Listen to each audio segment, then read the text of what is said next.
ሙስና ጊዜያዊ ነው፣ ተሰጥኦ ግን ዘላለማዊ ነው። የኢትዮጵያ እግር ኳስ ሜዳውን ብቻ ሳይሆን ልባችንንም አድርቆታል። ኳሳችን በወረቀት እድገትን በጥቅም ተሰጥኦን በዝምድና የለወጠ መድረክ ሆኗል። ዛሬ ላይ ቆመን እግር ኳሳችን የት ደረሰ ብንል መልሱ ዝምታ ብቻ ነው። ጥረት ዋጋ በሚያጣበት በብቃት ሳይሆን በሙስናና በኔትወርክ ተጫዋቾችን በሚመረጡበት በራስ ወዳድ አሰልጣኞቻችን ስሜት በሚታመስበት ስፖርት ውስጥ መቼ ነው እውነተኛ ተሰጥኦ የሀገራችን ማሊያ ለብሳ የምትገባው?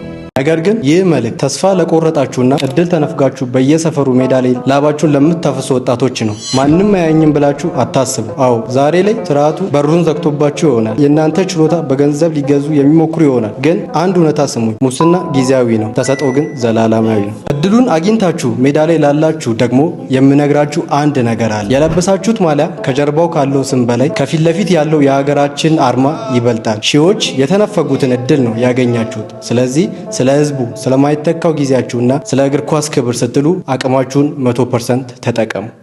የኢትዮጵያ እግር ኳስ አፍቃሪዎች በሜዳ ላይ ቢሰለችም አመራሩ ቢያስቆጣንም እኛ ግን ከኳሱ ጀርባ ያሉ ወጣቶችን ተስፋ እንቁረጥ። እግር ኳሳችን ከሙስና የምናድነው እውነቱን በመናገርና እውነተኛ ተሰጥኦን በመደገፍ ነው። እኛ ተስፋ አንቆርጥም፣ ምክንያቱም እግር ኳስ በቢሮ ውስጥ የሚቆለፍበት ሳይሆን በሜዳ ላይ የሚኖር ነው። ስለዚህ የኢትዮጵያ እግር ኳስ እውነታው ይሄ ነው። እናንተስ ምን ታስባላችሁ? ሀሳባችሁን በኮሜንት አጋሩ። ይህ መልእክት ለሚመለከተው ሁሉ እንዲደርስ ሼር አድርጉልኝ። እኔ አቤል ተመቸው ነበርኩ። ሰላም።